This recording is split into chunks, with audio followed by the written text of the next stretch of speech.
Vous êtes cet après-midi tous réunis au Mans autour de Stéphane Le Foll pour engager une réflexion utile sur l'avenir de la gauche et notamment sur les perspectives qui doivent s'ouvrir pour la gauche de gouvernement si nous voulons dans notre pays qu'il y ait demain un nouveau chemin pour l'espérance. Cette réflexion, vous le savez, elle intervient dans un contexte particulier, un contexte international troublé, pour des raisons qui tiennent au fait que la guerre est revenue sur le sol européen, menaçant la sécurité du continent à l'est de l'Europe.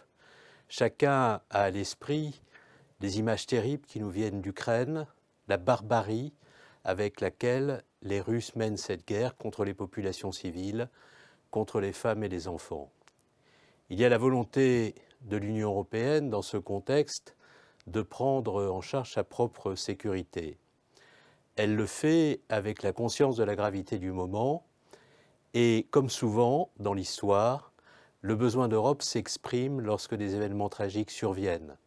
Jamais autant qu'aujourd'hui, pour protéger la sécurité de nos concitoyens, pour protéger nos industries, pour protéger nos frontières, pour lutter contre le terrorisme, jamais autant qu'aujourd'hui, nous avons eu autant besoin d'Europe.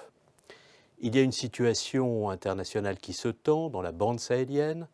Il y a le retour des conflits entre les nations et les puissances en zone Indo-Pacifique, et ce, au détriment de la France et de l'Europe. Le contexte international est plus dangereux qu'il n'a jamais été, avec des conséquences économiques qui peuvent être très lourdes, notamment pour notre pays. Il y a un contexte politique que vous avez à l'esprit et qui nous donne le sentiment d'un effondrement du paysage. Il y a un gouvernement dont le président de la République récemment élu a peiné à obtenir pour soutenir son action une majorité.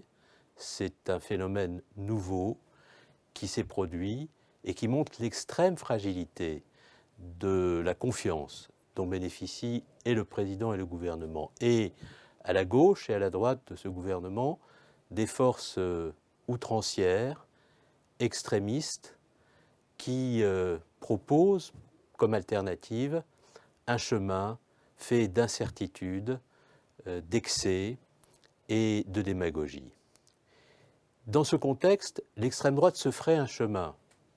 Jamais autant qu'aujourd'hui, le risque de la voir arriver au pouvoir n'a été aussi significatif, aussi grand. Et cette perspective ne peut plonger les humanistes, les socialistes que nous sommes, que dans une grande inquiétude. C'est la raison pour laquelle la priorité pour nous doit être de créer les conditions d'une alternance crédible pour ne pas condamner le pays à la droite et à l'extrême droite pour l'éternité. Cette alternance crédible, elle doit se construire d'abord par une pensée organisée, structurée sur les grands sujets qui préoccupent les Français. Ces sujets, nous les connaissons. C'est d'abord la volonté de voir notre pays demeurer uni autour de ses institutions.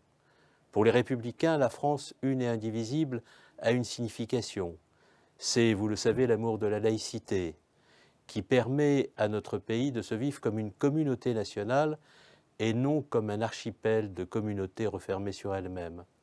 C'est l'amour de la fraternité, de la concorde, c'est la soif de l'égalité et la volonté de conquérir toujours de nouvelles libertés pour ceux qui sont victimes de discrimination, mais aussi pour ceux de nos concitoyens qui ont toujours mené de grands combats pour que la liberté leur offre de nouvelles frontières, et je pense notamment aux grands combats menés par les femmes pour l'égalité entre les femmes et les hommes.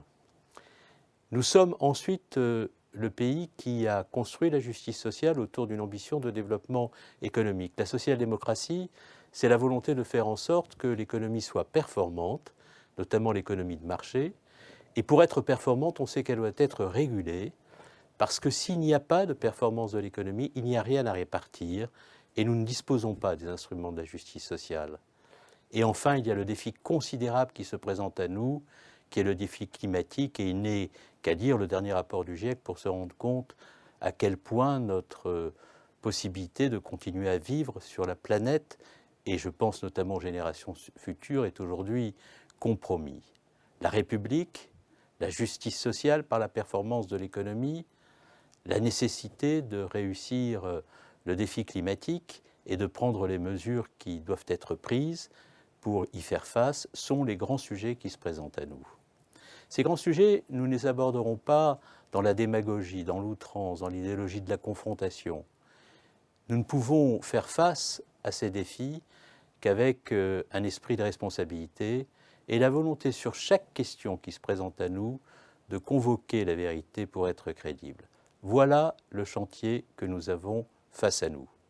Ce chantier, et je terminerai par là, nous devons le mener avec à l'esprit plusieurs exigences, que je qualifierais d'exigences éthiques, qui renvoient à ce que Max Weber appelait l'éthique de la responsabilité.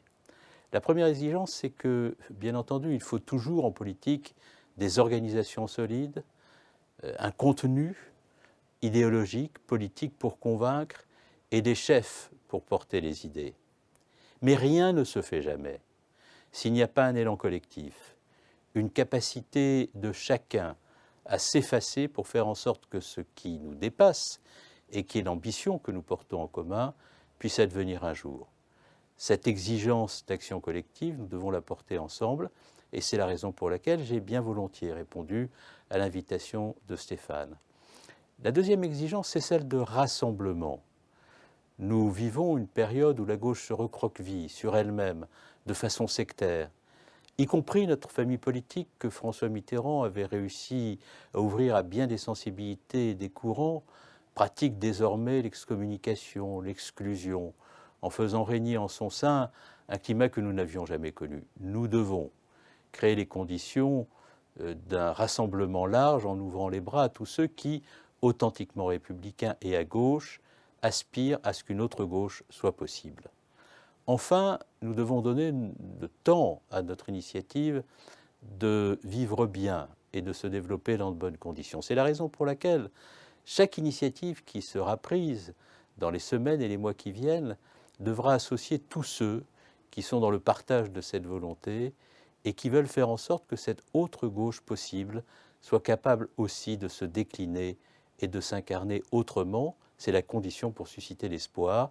Je suis convaincu que cette belle journée du Mans vous permettra de le retrouver un peu et que grâce à l'initiative de Stéphane et à tous ceux qui l'entourent, vous repartirez de la Sarthe avec au cœur le sentiment de l'espérance et le sentiment que tout redevient possible.